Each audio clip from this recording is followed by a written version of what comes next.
Okay, item 2, amendments to section 406 of the zoning ordinance regarding short-term rentals. Oh, boy. So I'm just going to go through the changes as we've proposed them, and then we can maybe talk about some issues and questions. The original ordinance referred to a license. We don't actually issue a license, and we don't really have a process for that. So it's just changing the wording that it is the conditional use that you all approve is that license. So that's just kind of clarifying the wording. We also reworded the expiration and renewal to clarify the intent. Part of that is some clarification that, if you got approval in December, if we said it expired in 1 year, if the next year's planning commission meeting happened to be later in the month, so say when you got approved, it was December 15th, but the next year's meeting wasn't until December 16th, technically you would have expired for 1 day, and we didn't want that to happen, so we changed it to be in the same month, basically. And this is one we probably want some discussion on. We added an administrative renewal process if there were no complaints, no police complaints, no code enforcement complaints or complaints to the planning division, then renewals could be administrative. And again, obviously, we would check that they've paid hotel tax and all that other stuff they have to do as well. We removed the requirement to provide the operator information in the notification. We would still require that information, and they would still have to post it. We just would not include it in the notification. We did remove the prohibition, or we're recommending removing the prohibition on short-term rentals within 500 feet of each other. I think the thinking is we've gotten these that some have been approved, some have not. And so our thinking was that could still be a discretionary decision by you all. If you think 2 of them are too close, you could deny it for that reason, but without the magic 500-foot number. You could also look at reducing that. I think our concern is we've had these, and I think we're going to continue to have that they request that variance from the Zoning Board of Adjustment. Another option, if we do keep some measurement, we could specifically write into the ordinance that is not a variance that can be granted.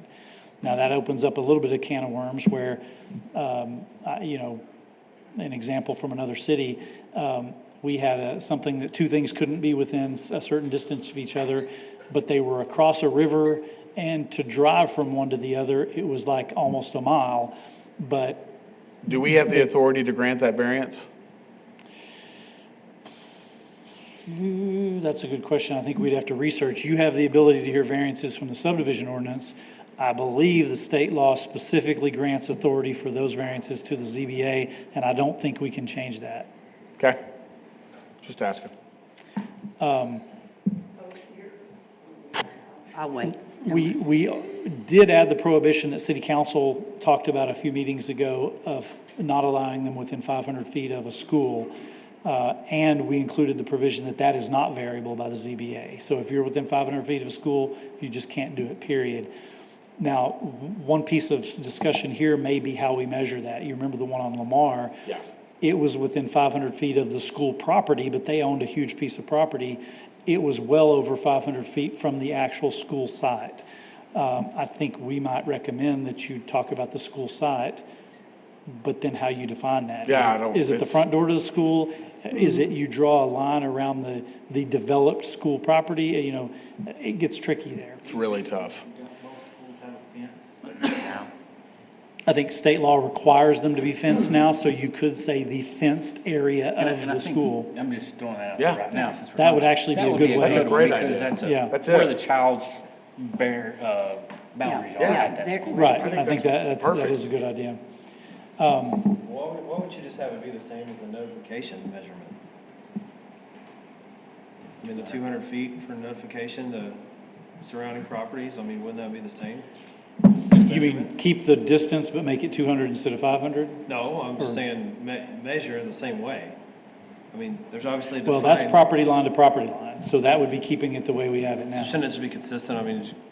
The way that we measure. Well, the one issue was distance compared to the another. case in Southland where the school district owned a stretch of land that went considerably west of where the main building was. They didn't use any of it 300 yards away from the school, Right. but yet it's still school property. Right, and we've had some similar issues. We have some alcohol restrictions that say you can't serve alcohol within a certain distance of a school, and our interpretation is that's school property. And so there are some businesses on the other side of Knickerbocker, for example, that are close to the stadium and the ball fields. Well, that's not really a school. They're a long distance from Glen, but there is school property right across the street. Same with, Canes and Yep. Roses, and so, again, we're not talking about the alcohol thing, but how you measure it can be important. And so that's a case where we're looking at maybe changing how we measure those. So typically, it's property line to property line, but there are circumstances where we specifically say, well, let's measure it this way. We did clarify the process for appeals. We are proposing shortening that appeal period to 15 days instead of 30. Part of the reason for that is, once you all approve a short-term rental, some of the folks are just ready to go and ready to open, but they have to wait that 30 days to see if anybody's going to appeal to city council. And most people who have appealed, they know they're going to appeal. They may walk to our office the same day or in a couple of days to appeal. So we didn't think 15 days is an onerous requirement. To do that. Agreed.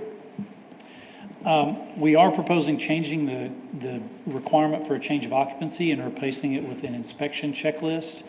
Part of the reason for that is the certificate of occupancy means something specific in the building code.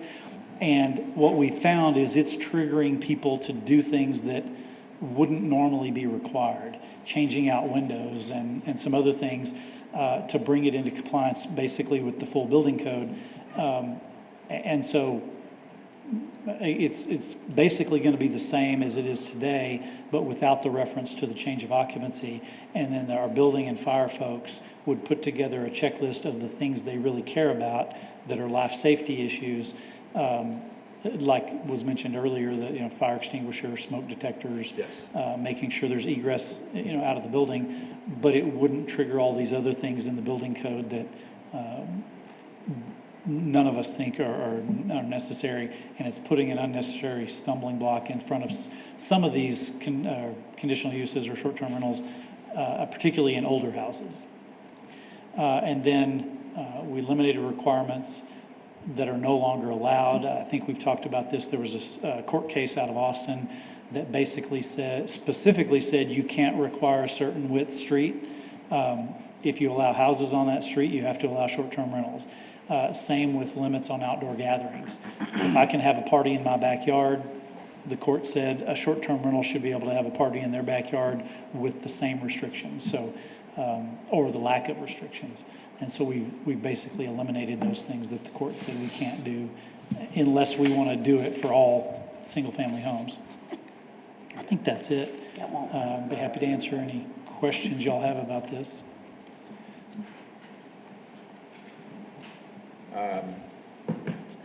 Anyone have questions? We'll go back to, all the way, no, right there. Oh, I too think it's far. number 5, I think. Nope. So you're recommending that we remove the 500 feet? Is that what you're saying? Yes, so if you recommend our proposed ordinance, there would no longer be a prohibition on two short-term rentals being within 500 feet of each other. Again, part of the rationale for that is you all still have the discretionary ability to approve or deny them, and you can make that decision, but then we don't have to make people jump through that extra step of if they're within 500 feet, they have to go to the Zoning Board of Adjustment. They make a determination that, yeah, this is a unique situation where you should be allowed within 500 feet. Then they have to come to you all again the next month. You may or may not approve it. Here's my concern about eliminating it. If we eliminate it, then we don't have a restriction at all. And there's nothing to prevent someone from applying Next door. the house that's next door to one. And then we become the governing body of that ordinance, and it doesn't seem Sure. fair and equitable for us to say, well, we're gonna allow this one over here, but we don't like that one over here because of the distance. It's just, And I don't think our community wants to have free range of STRs anywhere, anytime. I don't know that 500 feet is fair. It seems reasonable. It's about a city Well, block. Yeah, yeah. So I think if you want to keep the 500 feet, I would want to have a discussion of, number one, how we measure it. Yeah, And maybe it's okay as is, but I'd also maybe like to have that discussion of, should it be variable by the zoning board of adjustment? Just as a refresher, I think we talked about this before, but, we read the ordinance in a way that we thought it was not variable by Right. the ZBA. Anybody who, when we make a determination like that of what the ordinance says, a citizen can appeal that to the zoning board of adjustment, which happened in this case. And the zoning board of adjustment said, no, we read the ordinance to say there's no prohibition on a variance, so therefore you can get a variance.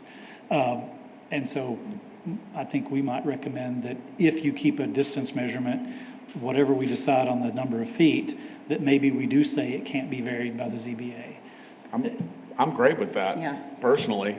It eliminates, What we had this morning. yeah, the mess that's being created by the wavy lines and taking street measurements and, But again, I'm we also trying to want to make it talk simple. about if we do say 500 feet, are you good with it being property line to property line? Or should we measure along the streets or, front door to front door? I like front door to front door The- more than I do as a crow flies. Yeah. It's like Because that if live one, if you go this way, I mean, to get to it, it's, or garage to garage, however you feel, but,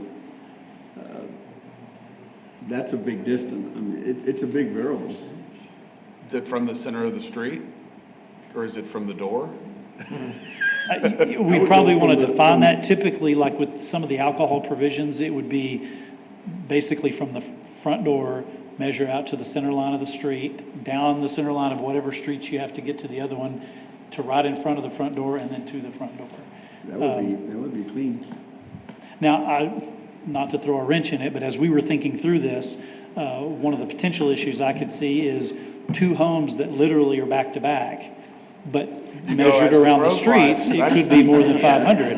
There it It's is. just like you were saying, There with it the is. two businesses back to back, but yet to get to one, because a mile. Right, Yeah, but are you okay with two that are back to back? Maybe that is okay, because any parking issues or things like that would be on completely separate streets, but no, that wasn't it's really- kind of a can of worms, which is, Yeah, but if we made the 500 feet maybe a little less. That's say true. 400 crow flies. How long's the city Without- block? Yeah, it varies, 300 to 500 Yeah. is typical, but, I mean, obviously in some blocks Oh, are a I lot know. longer Some than can be- others. Depends on timing and Yeah. all that, I know. Okay. What's your thought? I don't know, you can't help but have reference to what we've heard this morning when we're considering this. And it's, And that's on the biggest wrench. it really is. I mean, it's one house that impacted two applicants. Well, okay, so here's a real issue. I mean, the distance is one thing, and I think it needs to be defined. But the other issue is with the expiration and renewal. Totally agree. And so what happens is, we saw this morning, is that one person can go in and basically hold that property by being the first one to come and make an application for it. And then if they're not required to operate it as an STR, they still have the right to do that. And really, they could tie it up for 3 years, because they can come back in and reapply at the end of that year and say that they've had no complaints and no police calls, and they've Right. still got control. Well, and I don't know that we've had any actually do this, but we've heard some neighbors who are opposed to STRs talk about doing that, getting an Yeah. STR approval on their house, just so nobody around them can get it. Yep. So that is a See, I don't think worry. I'm learning a lot in this. But you're right, though, if you all are willing to deny them a renewal if they haven't operated, then that only lets them do that for, Right. 1 year. Well, yeah, I mean, certainly, that's not the intended use Yeah. of these rules. Right. the intent is to limit the number of units. Well, and I think the year that was given was to give them time to do the conditional issues, you know, the paving if they had to. No, it you wasn't know, even all that. so- No, the year was to see how they are as operators. They're Oh, coming in that as too. first-time That's true. operators. You got 12 months, let's get a quick look at how things are going. If there's problems, then flags Do you are wanna up make the and year different? I don't know. I'll tell you, I- oh, go ahead. I will say that by adding the inspection checklist rather than a change of occupancy, this should shorten how long it takes them to start operating. And so we'll hopefully have more of the year to see them operate rather than, And if there's one thing I could say that shocked me in this meeting today, it's the number of short-term rentals that have been through this process And have no, and only the limited number that are actually in How do operation. we know that they're not operating? Well, I think that the answer, what we maybe should have said is legally operating. So they're not paying hot taxes, basically what you're saying. Or they don't have a fire marshal's inspection. they do not have the inspections is what we're saying. Okay. That's probably the hurdle. Because technically, they can go register for hotel taxes right now without a conditional use. And they could be paying their hotel taxes and With no We fire don't marshal know. inspection.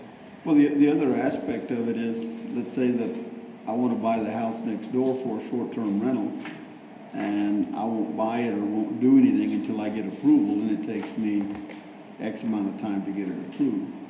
So you want to make a prudent purchase, not just, I don't want to go buy it and then get denied.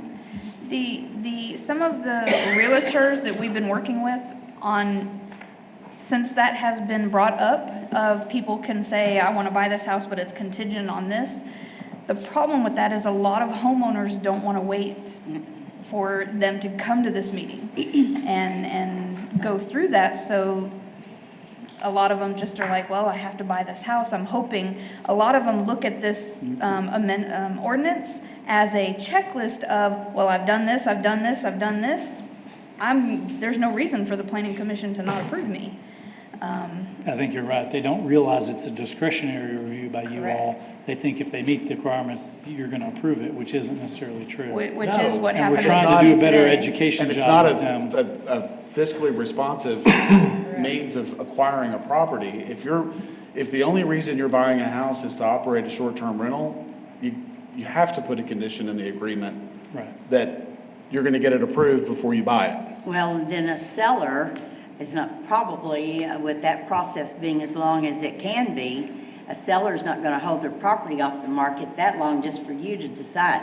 So you're not gonna get the house you want, and I don't see many sellers sitting back and waiting for that conditional use. Now, they will on a contingency of the sale of another property because they have the right to continue to show the house and sell it and then give notice.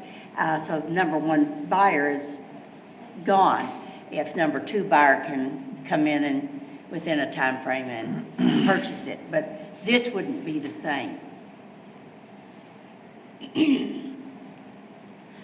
So that's why they're buying, because they're not being able to wait.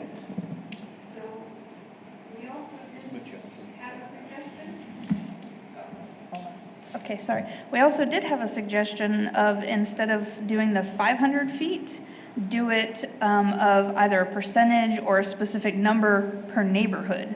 Like you can only have 10 in Lake Nasworthy neighborhood, or you can only have 5% of all the houses within a neighborhood can be short-term rental. We did have a suggestion of that, if you like that, instead of keeping it at 5. The concern I have there is that you get a concentration in a couple of blocks. Yeah. And then the folks that aren't operating short-term rentals, that don't like them, are really unhappy that they've got 5 units instead of 1 Yeah. that are impacting their lives. Well, And that probably has a greater potential to impact value than a one-off in the middle of a neighborhood. Just Yeah. and describing neighborhoods is going to be difficult. Well, defining we the have boundaries. mapped neighborhoods that we would use.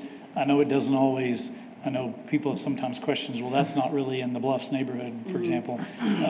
But we have boundaries in there on the city's Realtors website do too. of what a so neighborhood We is. could utilize that, but I'm like you, it bothers me, for three of them to be on the same block. I think spreading them out is part of a the means concept, of mitigating the community objection.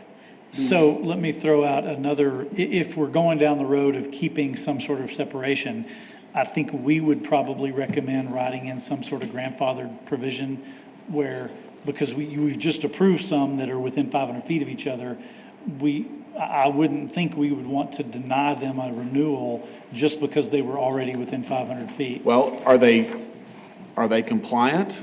What about the ones that are non-compliant? Well, you could still deny them for other reasons. I just wouldn't want us to just reject their application completely because they're within 500 feet of another one. They should be able to continue it if they're operating appropriately and following the rules, no complaints. We shouldn't deny them simply because they're within 500 feet of another if they've already gotten approval in the past. Okay, so you're saying if it's an approved STR that's operating, and it's within 500 feet of another one that's approved and operating, we would allow it to continue? They should both be able to renew as long as they're, Your grandfather. Yeah. Yeah. I don't think that impacts more than a couple of properties. no, it shouldn't, not And we many. denied 2 of the 3 today. Yes, and. Because of the distance. Yeah. And the other suggestion is if we could exclude the CBD zoning from this, Yeah. from any type of Well, feet. and even beyond that, I think when this came forward, the 500 feet, in my mind, was intended to protect neighborhoods. Yes. Yeah. But we wrote it applies citywide, so I would suggest we only apply it to like single families, RS zoning. Any commercial area that allows a hotel, you shouldn't say you can't No. have 2 STRs. No. So any commercial, industrial, CBD zoning, I don't think the 500 feet should apply. I anyway. agree. I agree too. It should be, Can we tell the RS. zoning board of adjustments that they no longer have that power? That's You- why You I'm can, I saying mean, if you we, eliminate it. we've recommended that here on number 6. You know, That's this what I'm looking provision at. is not variable. I would defer to Brandon, Yes. but That we have that authority? Yeah, I mean, we would need to write it into the ordinance for Yeah. sure. And it would be city council telling them you don't have that Yeah. authority, but yeah. I like that, not variable. Yeah. so are you good with the 500 feet, or do we want to reduce that? I'm good with 500. I'm good with less if you guys feel like it's necessary. I think what's important to me is the, how you measure. Yeah, that's where I was going, even with the shorter, was, that's why I said as the crow flies, which is the way you do it. But we saw that some, if you really drove to them, was way over the 500, even just in the examples today. So that's why I said. John's example of a house, 2 houses that are back to back in the middle of a block Yeah, that's the one that is sticks out. Yeah, it concerning to does. me. Because I don't think that I think we want them to have 2 properties that butt up to each other. In that case, all that does is allow them to apply, and we would still bring it forward to you guys, so you guys still have the that ability discretionary to. decision. Correct. So if one had already done it, and then the ones behind it did it, and this was already going. Correct. Our discretionary decision would be, even as the crow flies, or whatever. Correct. Because if they're within the 500 feet, if they come in to apply, we tell them you're within 500 feet, you can't even apply. Unless you go to the zoning board of adjustment. If we write it to say they can't do that, then we would simply reject their application, you would never see it.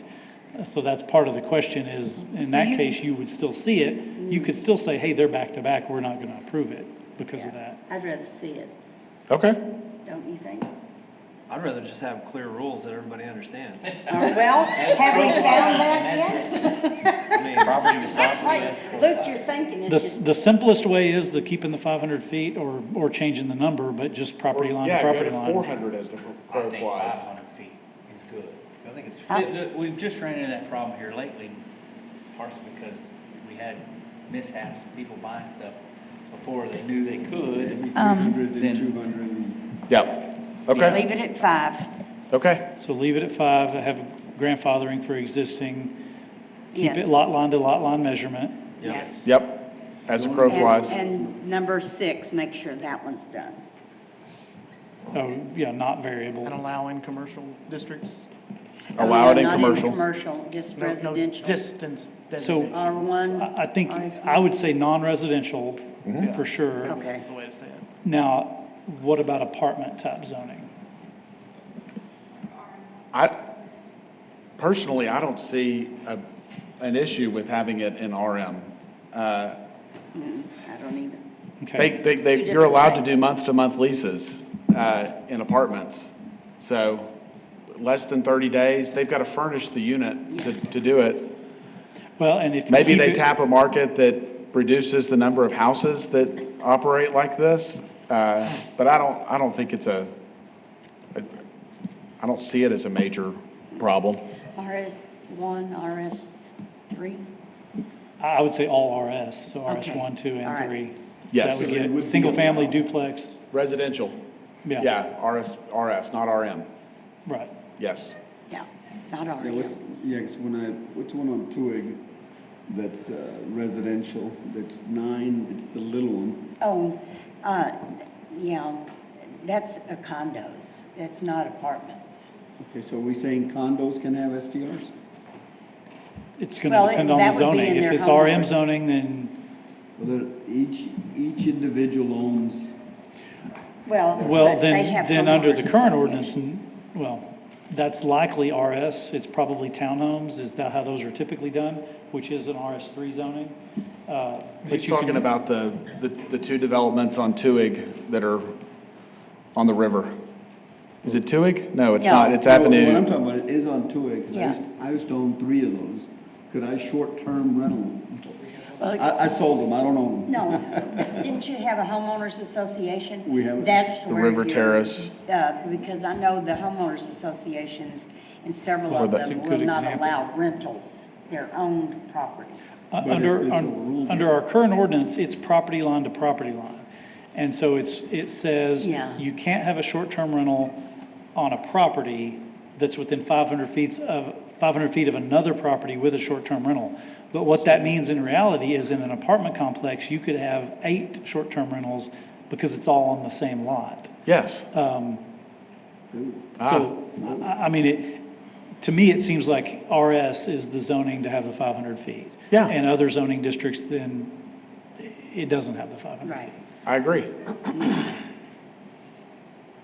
Okay, anything else we didn't cover? Okay, let's talk about the operator information and the notification. Obviously, that was written in the ordinance for a reason. I mean, it's kind of a specific thing that hadn't been talked about. Can we not put that information in the notification for some legal reason?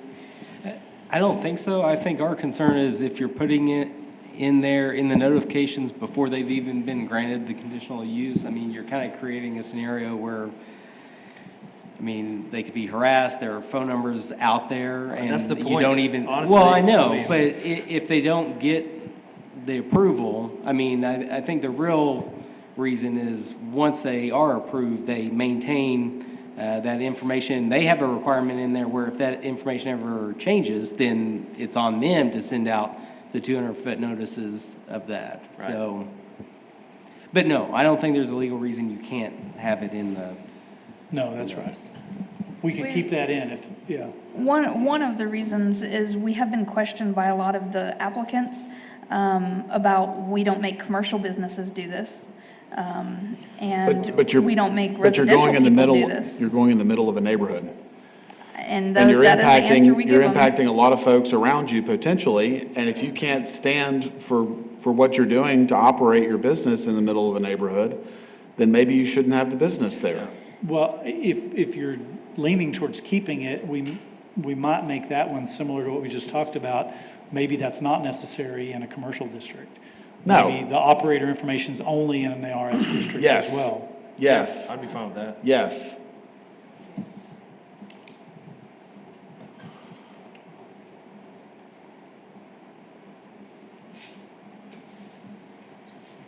So reworded expiration and renewal text to clarify intent. trying to find that.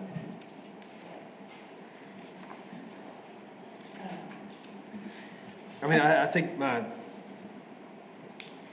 don't know if I'm okay with the administrative renewal process, just because of all the things that we just talked about. Number 3 is what you're talking about. Yeah.